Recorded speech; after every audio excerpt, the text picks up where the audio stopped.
En la clase habla de que ustedes deberían ver un video. Yo lo puse en la plataforma, el video. Para hacer más corto ahora, no lo vamos a ver, porque la verdad que el video ese no sé si aporta mucho. Les explico qué es el video. En el video se ve una persona que está colocando tinta con un marcador, tinta negra, con un marcador sobre un papel. Ese papel después lo pone sobre una solución que es una... Ahí dice que es un solvente. En realidad creo que no dice nada. No sé si hay subtítulos. Yo hice en policía, estuve trabajando en el laboratorio químico como perito químico y una de las cosas que tenía que hacer es análisis químico de tintas en documentos adulterados y conozco algo sobre cromatografía de tintas. Lo que pasa es lo siguiente. Ustedes ven que en el video aparece una cosa negra, lo sumergen sobre un solvente, puede ser un solvente o una mezcla de solventes, y por capilaridad va subiendo el solvente, va ascendiendo sobre ese papel que es este absorbente y descompone la tinta que originalmente veían abajo negra en distintos colores y se empiezan a ver banditas de distintos colores, lo que intenta explicar es que ahí uno hubiera pensado que había un solo colorante y en realidad hay una mezcla de varios colorantes. Esa sería la idea de para qué les hacen ver ese video. Yo tengo, pero lo que pasa es que acá por la computadora no creo que ni siquiera que se vea bien. Yo tengo acá, esto sería la impresión de una cromatografía de tintas. ¿Alcanzan a ver? Sí, eso igual lo subieron también. Eso lo subí yo, sí. Estas cosas las puse yo, las subí yo. A ver, acá, en cada una de estas columnitas, esto y esto, cada una de esas es una muestra de tinta. Esto acá está ampliado. Para el caso de identificación de tintas se hace con un sacabocados muy chiquitito, se saca un poco de trazo y se coloca sobre una superficie que tiene como una especie de yeso. Se transfiere la tinta sobre esa superficie y después se coloca sobre una mezcla de solventes. Y entonces se deja que ascienda el solvente para separar y para comparar tintas. A veces se usa para saber si una escritura que es dubitable está confeccionada con la misma tinta que el resto de un documento, o si fue un agregado. Si da la casualidad que la persona usó una tinta de diferente marca, eso va a saltar, aunque a simple vista se vea igual. Las diferentes marcas tienen diferentes mezclas de colorantes, y a lo mejor se ven a simple vista del mismo color, pero después haciendo una cromatografía se encuentra la diferencia. Y ven que acá hay algunas diferencias, por ejemplo, esta con respecto a esta. Estas eran todas tintas negras, ¿eh? Esta es igual a esta, quizás igual a esta también. Lo que hace que varíe un poquitito en la cantidad de color es porque a lo mejor en esta muestra que yo usé acá no estaba con un trazo muy grande, muy grueso, en cambio este tenía un trazo más grueso. Y este que tiene solamente violetas no es igual a este otro, tampoco es igual a este, y mucho menos a este otro que acá tiene un amarillo. Bueno, eso es lo que querían que ustedes vieran y yo subí algunas cosas en la plataforma. Después lo miran y hay que contestar algo de lo que está acá. A partir del video proyectado en clase, dice, describan el procedimiento que se realiza. Pueden acompañar la descripción de alguna ilustración, que es lo que yo les puse. describan lo que observaron, qué ocurrió con la mayor precisión posible y elaboren alguna o varias explicaciones posibles a las observaciones descritas. Lo que quieren que ustedes deduzcan es que hay cosas que a lo mejor se supone o se ven como si fuese una sola cosa toda, que no está compuesta por muchas cosas, pero después haciendo un procedimiento físico en este caso, logran ver que hay una mezcla de varias cosas. La tinta es homogénea, pero está compuesta por una mezcla de cosas. Eso es lo más importante. Después habla del fraccionamiento de mezclas homogéneas. Y habla después de la cromatografía, que la tinta negra que contiene los marcadores, es una solución compuesta de varios solutos, un solvente. Los solutos son los pigmentos que mezclados forman el color negro. En los marcadores al agua, el solvente es el líquido, en cambio en los marcadores indelebles, el solvente puede ser, por ejemplo, alcohol. Antes que siga con el párrafo, la idea es que a este texto que está recuadrado, ustedes le pongan un título a cada párrafo. Y bueno, la primera parte, no sé qué título se les ocurre poner, pero en realidad está explicando cómo está formada una mezcla homogénea. Luego dice, un procedimiento para fraccionar soluciones es la cromatografía. La separación por cromatografía, en la preparación por cromatografía se utiliza para averiguar si la solución en estudio posee muchos o variados solutos, y también cuáles son los solutos que contiene una solución. En realidad acá está describiendo uno de los procesos de separación que existe. Y después dice, para separar los componentes de las soluciones por cromatografía, siempre es necesario un material poroso, como el papel secante, papel de filtro o una tiza. Durante el ascenso del alcohol o de la acetona, no son los únicos solventes, hay más, pero bueno, acá menciona esos, por el material poroso, los solutos que forman la línea se disuelven y son llevados o arrastrados por el solvente. A medida que el líquido se desplaza, los solutos dejan bandas en el papel o la tiza. Y acá está dando una idea de la composición que pueda tener la tinta, según los solutos. Es nada más que eso. Vamos a la actividad siguiente. Esto dice que es para discutir en pequeños grupos. Vamos a discutir en el pequeño grupo que somos nosotros. No voy a armar grupos. Da idea de noción de propiedad.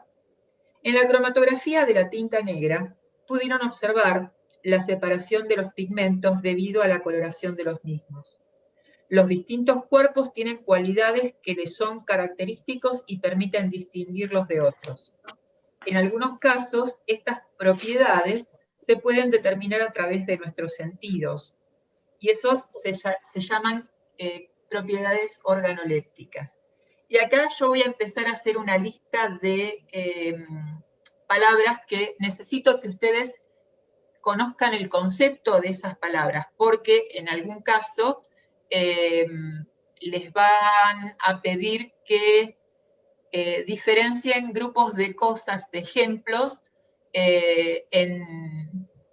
por ejemplo, las que existen las propiedades intensivas y las propiedades extensivas, más adelante lo vamos a ver, y a lo mejor el ejercicio les pide que ustedes, dentro de los ejemplos que dan, elijan cuáles de esos ejemplos son propiedades intensivas y cuáles son propiedades extensivas, y para eso necesitan saber, entender qué significa cada una de esas palabras, de esas clasificaciones. Entonces, una de las cosas que voy a escribir es propiedades organolépticas.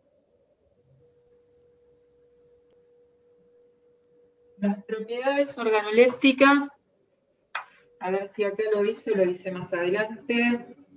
termina a través de nuestros sentidos. Creo que está más adelante. Sí, después lo pide. Si tienen 3 botellas con un líquido transparente, saben que una es agua de la canilla, la otra es vinagre de alcohol y la otra es alcohol medicinal. ¿Qué propiedad organoléptica les permite distinguir de cuál de estos líquidos se trata? El olfato. Los olores. Por el olfato, por el olor, claro. Esa es una de las características organolépticas, en este caso, que les va a permitir saber qué cosa es cada una. Cuál es vinagre, cuál es alcohol, cuál es agua. Entonces, el olor, o por el olfato, la propiedad sería el olor. Indique otras propiedades que permitan distinguir un cuerpo de otra. ¿Cuáles de estas propiedades son organolépticas? ¿Cuáles de estas propiedades requieren algún instrumento de medición para ser determinada? ¿Qué se les ocurre? ¿Cómo? Puede ser por el color, Por el color. puede ¿sí? ser por la temperatura, que esa sí necesitaría medición. Sí. ¿Qué otro más? Por la masa. ¿Por la temperatura? Sí, lo de la masa estamos hablando de propiedades organolépticas. Las propiedades organolépticas son otras. La masa la incluyo dentro de otro tipo. Vamos por las propiedades organolépticas. Las organolépticas son las que se pueden distinguir o diferenciar por los sentidos, ya sea la vista, el oído, el olfato, el gusto, sabor. ¿Por la temperatura puede ser también? Temperatura sí también, porque por el tacto uno sabe, por ejemplo, si tocas un metal y si tocas una tela, podés diferenciar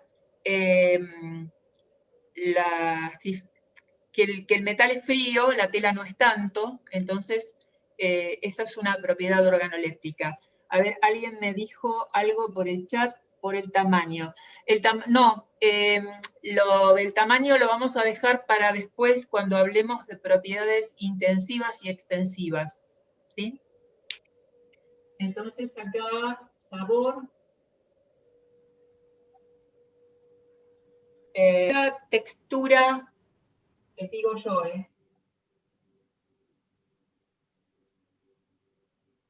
por el sonido. Distintos metales tienen distintos sonidos y también por eso se puede llegar a diferenciar. Y a ver si tengo algo más. Bueno, yo no puse más nada. No sé si a alguien se le ocurre algo más. Sigo. ¿Qué propiedad de los pigmentos contenidos en la tinta negra les parece que permite que sean separados mediante cromatografía? ¿Filtro? No. Acá son colorantes disueltos en un solvente, y en la cromatografía algunos suben, ascienden más arriba, otros quedan más abajo. Por soluciones. Por solución, por solubilidad es una forma. Sí, yo puse por solute y solvente, sí. Claro, por polaridad que tenga ese colorante. Si tiene más afinidad por el solvente en el cual está sumergido, el solvente ayuda a que suba, a que ascienda más arriba a medida que va subiendo por capilaridad del solvente. En cambio, si no tiene tanta afinidad, si el solvente, por ejemplo, es polar y el colorante es polar, va a quedar más arriba. En cambio, si el colorante no es polar, va a quedar hacia abajo, más cerca del lugar donde yo puse la muestra, porque la muestra se ponen todas las muestras en una misma línea a una distancia de la base de esa hoja que se usa, que bueno, en el caso de cromatografía de tintas no es una hoja, es una placa de vidrio. Pero bueno, polaridad, tamaño, solubilidad son las cosas que hacen que algunos colorantes lleguen más arriba y otros queden más abajo. Bien. Discúlpeme, profe, ¿le puedo hacer una pregunta? Me quedé ahí colgada. Dice, si la sustancia no tiene afinidad con el solvente en el que se le diluya, ¿qué es lo que pasa? ¿Se aleja del solvente en lo que se lo pone? ¿Eso está en alguna parte del texto? No, lo dijo usted recién y yo intenté seguirla y me quedé ahí en la mitad. No, entonces estaba hablando con respecto a la cromatografía. No, eso lo dije porque, por ejemplo, si una tinta tiene determinados pigmentos o colorantes, algunos son, supongamos el caso de que se sumerge para hacer la separación en un solvente que sea polar. Y la mezcla de la tinta, la mezcla de colorantes, tiene colorantes polares y colorantes no polares.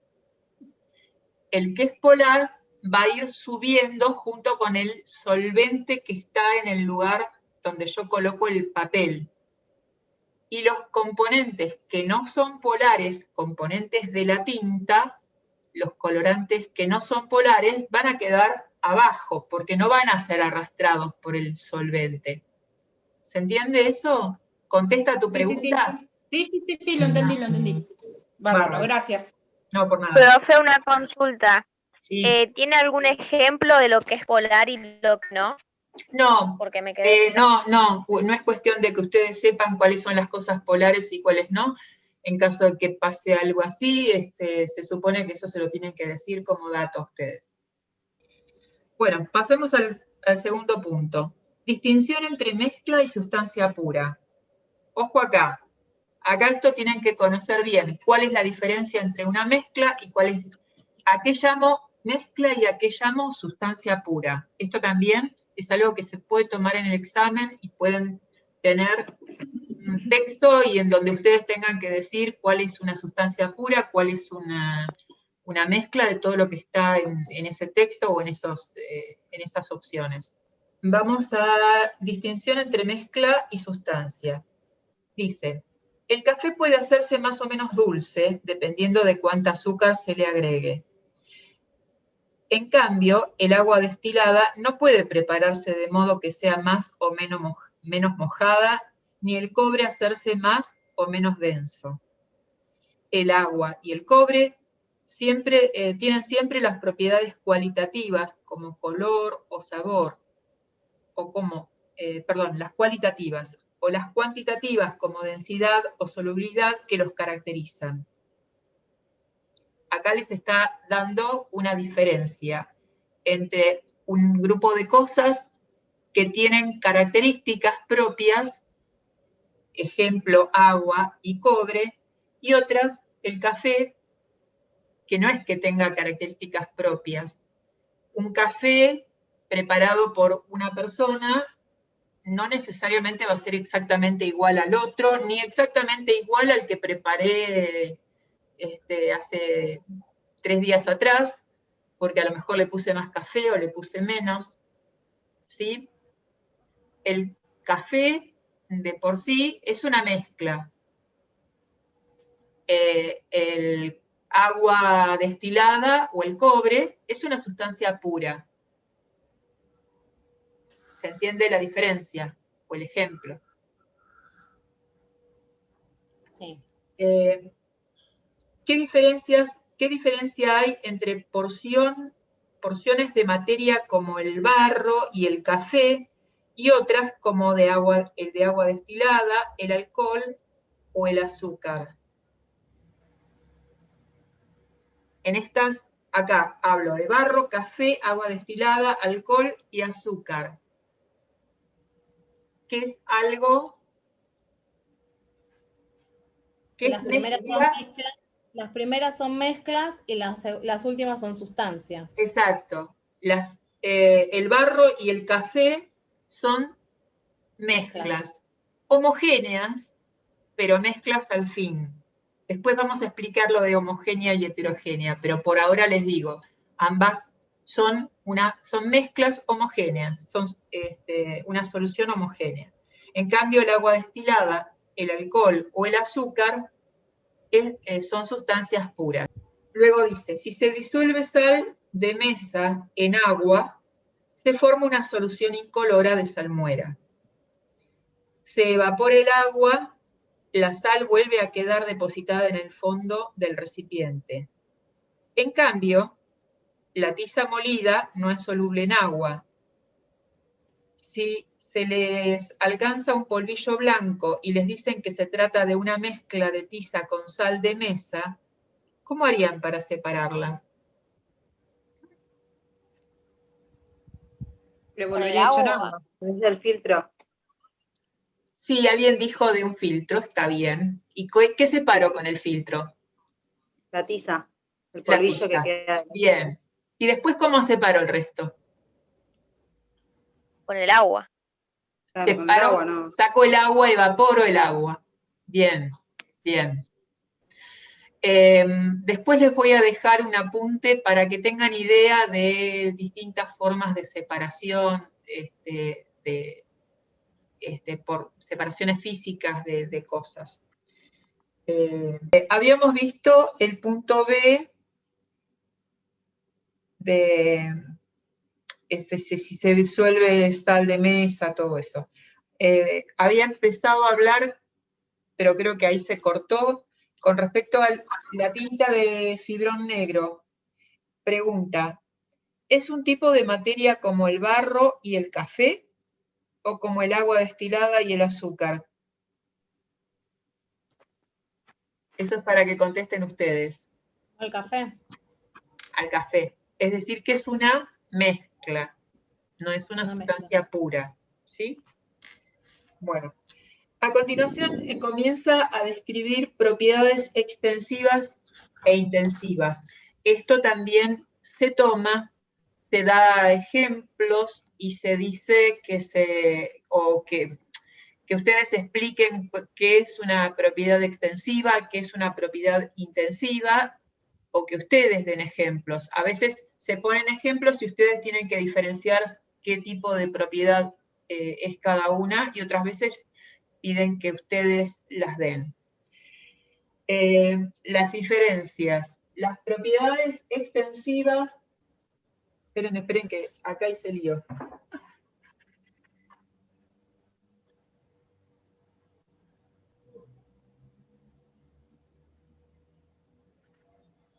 Y dependen.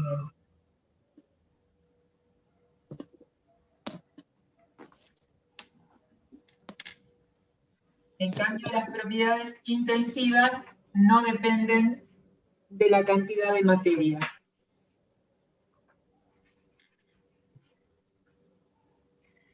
La guía dice, el color de los pigmentos es una propiedad que se determina a través de nuestros sentidos, como lo es también el sabor. Estas propiedades no dependen de la cantidad de materia, es decir, el color de una cucharada o de un paquete de azúcar es el mismo, así como su sabor y su textura. Por este motivo se dice que son propiedades intensivas, para diferenciarlas de propiedades que sí dependen de la cantidad de materia considerada, que son las que se llaman propiedades extensivas. Se mencionó al discutir la actividad A la solubilidad, refiriendo a los pigmentos de la tinta y el alcohol. ¿Se trata de una propiedad extensiva o intensiva? La solubilidad. ¿Qué les parece? Intensiva. ¿Cómo? Intensiva. Perdón. Intensiva, claro. La solubilidad es siempre por ejemplo, la sal tiene un valor de solubilidad en agua, es un valor único. No depende de la cantidad. Sí va a depender de la cantidad que uno quiera disolver, si se disuelve o no. Pero la solubilidad como propiedad, como tal, es única para la sal. ¿Mm?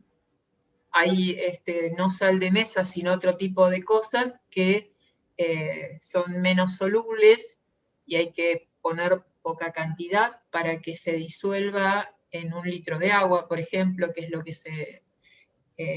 es el valor que se da. La solubilidad entonces es una propiedad intensiva. Voy a ir poniendo datos.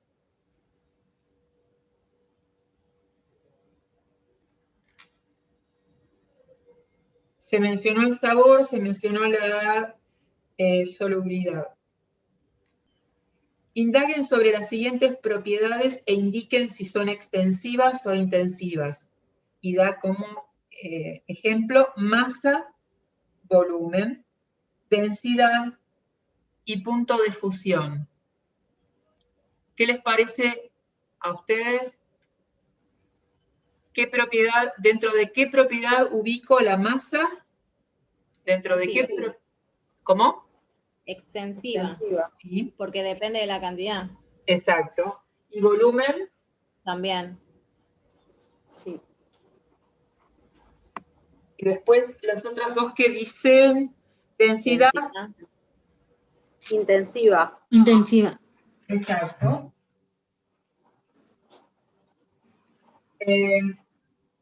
El símbolo de densidad es este.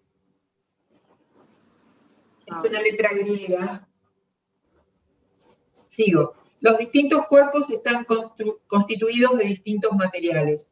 Piensen en un cuerpo sencillo del cual sepan de qué material está hecho. ¿Qué propiedades caracterizan a ese material? ¿Estas propiedades son extensivas o intensivas? Acá en realidad lo que les está pidiendo es que piensen en distintas propiedades y que las ubiquen dentro de esta clasificación. A algunos se le ocurre otra propiedad extensiva o propiedad intensiva, me van diciendo lo que se les ocurra y dentro de qué grupo las ubico. La temperatura. Intensiva. Temperatura. Vaporización, profe, también, ¿no era? Vaporización y Intensiva. temperatura, ¿dentro de qué? Vaporización, yo creo que Intensiva. Intensiva.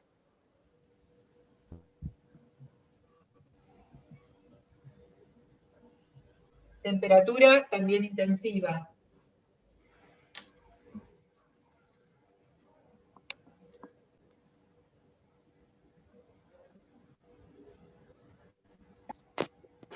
Profe, consulta, ¿fusión también puede ir? Sí, punto de fusión. ¿Y dentro de qué está? ¿En intensivas? Eso,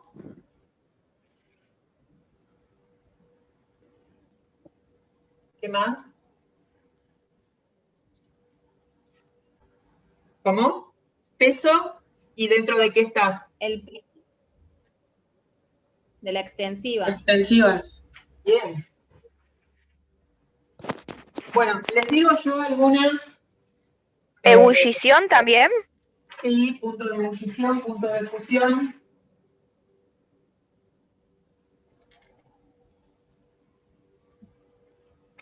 Acá dentro de las extensivas, a ver, yo puse peso, longitud, fuerza también.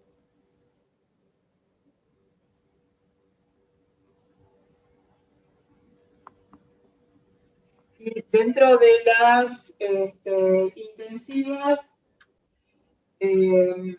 a ver, ¿qué más? Las que están acá. Temperatura, presión, ebullición, viscosidad, solubilidad, olor, color, sabor, conductividad, dureza. Agrego.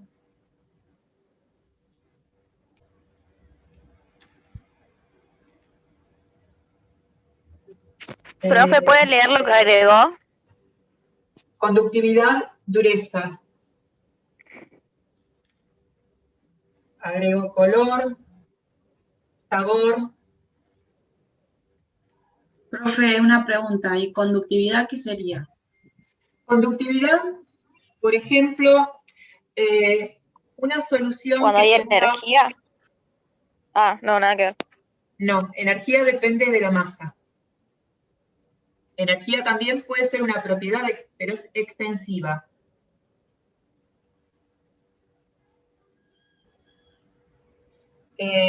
Me preguntaban qué es conductividad. Por ejemplo, el agua destilada, si por el agua destilada yo quiero hacer pasar una corriente una corriente eléctrica, el agua como tal no conduce la electricidad, pero basta que tenga alguna sal disuelta, algunos iones dentro del agua, ya no es destilada, para que sí tenga conductividad.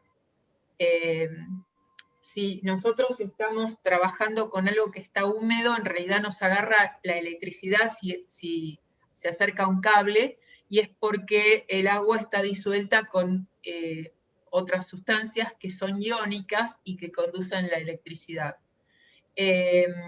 Así como una mezcla de agua con sales, también los metales tienen una cierta conductividad. Hay metales que conducen más rápido la electricidad que otros, y esas son características de algunas sustancias que a veces por la conductividad se elige una cosa u otra.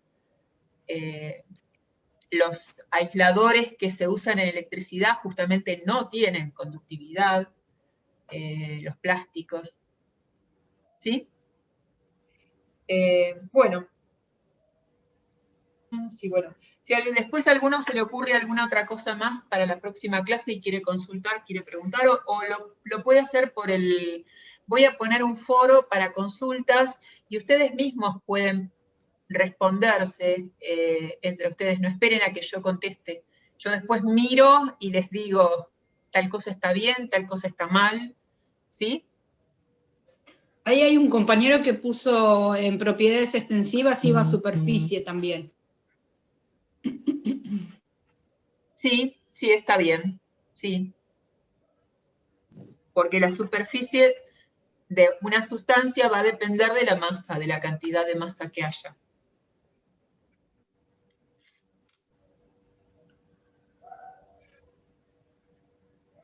Bueno, transformaciones físicas y químicas. Esto también se toma. Que sepan diferenciar una transformación física de una transformación química. De todos modos, esto después, más adelante, lo vamos a volver a ver un poco mejor. Pero para que vayan teniendo una idea, porque acá hacen alguna aclaración en forma macroscópica, después lo vamos a volver a ver en forma microscópica. La cromatografía involucra un cambio en la tinta del fibrón, ya que se separaron los distintos pigmentos que ésta contiene. Otras transformaciones pueden ocurrir, por ejemplo, al hervir agua, al disolver sal en agua, quemar un combustible, o cuando se oxida un material metálico. Cuando el agua líquida se evapora y forma vapor de agua, notamos un cambio, pero a la vez seguimos diciendo que se trata de la sustancia agua. ¿Qué cualidades distinguen el agua líquida de la gaseosa?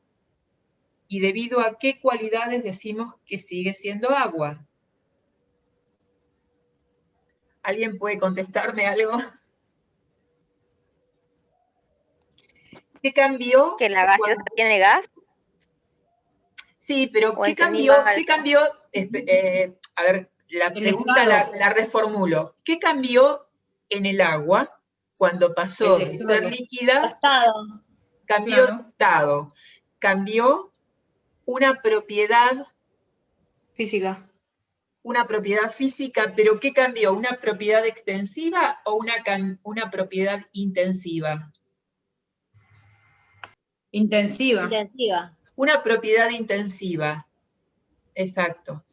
Cambió la temperatura. Pasó el punto de fusión que tiene el agua, pasó a una temperatura mayor y se transformó en gas. Perdón, dije de fusión, me equivoqué, es de ebullición. De ebullición. Sí. Y cuando un papel o un pedazo de madera se quema, se produce un cambio en el que, a diferencia de la evaporación del agua, los materiales que se obtienen son otros, hollín y gases que conforman el humo. ¿Cómo se pone de manifiesto que ocurrió una transformación? Si quiero volver a la parte de propiedades, ¿qué pasó al cambiar de madera en convertirse en hollín y en gases de combustión? Con respecto a las propiedades. Una propiedad intensiva. Cambiaron las propiedades propiedades intensivas, exacto, sí, sí. Principalmente eso es lo que le pasó. Entonces, en un caso, las propiedades intensivas, en un caso de una transformación, no cambiaron, en cambio, en el otro, sí. Ojo que no siempre pasa eso, porque hay algunos ejemplos que después, la clase que viene se los voy a comentar, pero hay algunos ejemplos en donde cambia la propiedad intensiva y sigue siendo una transformación física. Lo que acá quieren diferenciar es una transformación física de una transformación química, pero lo están viendo a nivel macroscópico. Pero después, más adelante, vamos a seguir ahondando un poco más sobre esto, ¿sí? Piden que den ejemplos de transformaciones e indiquen si las sustancias cambian o no en esas transformaciones. Eso lo tendrían que pensar ustedes y después me consultan la clase que viene. O lo consultan en el foro que yo voy a poner después para que se intercambien cosas. En ambos casos comenten cómo se pone en evidencia el cambio. Yo acá anoté algo para que lo tengan en cuenta, que las transformaciones químicas, las transformaciones físicas, las físicas, son, por ejemplo, los cambios de estado. Pero no son los únicos, Una separación de cosas que no se... de agua con arena por filtración también es una transformación. Y las transformaciones químicas se modifican las propiedades del cuerpo con variación importante de la energía. Como para que lo tengan en cuenta. Y acá hacen una recopilación de todo lo que estuvimos viendo. La idea de sustancia pura es imprescindible para construir los conceptos de la química, que siguen a continuación. Es decir, que tienen que conocer qué significa, qué es concepto de sustancia pura. Hasta ahora vamos armando un modelo macroscópico que nos permite interpretar partes de los fenómenos que conocemos sobre la materia. Hasta ahora el contenido de ese modelo es el siguiente. La materia, toda la que vemos, está formada por mezclas, en mayor o menor medida, de sustancias puras. Por ejemplo, una solución de salmuera está formada, es una mezcla, y está formada por sustancias puras. Sal, por un lado, que es una sustancia pura, y agua. ¿Sí? Hay procesos en los que las sustancias se mezclan o separan sin transformarse. A esos procesos les llamamos transformaciones físicas. Hay otros procesos en los que las sustancias cambian. A esos procesos les llamamos transformaciones químicas o reacciones químicas. Reconocer si un proceso involucra cambios físicos o químicos no es sencillo ni inmediato. Suele no bastar con la simple observación. Por ejemplo, si mezclamos una solución de sal de mesa,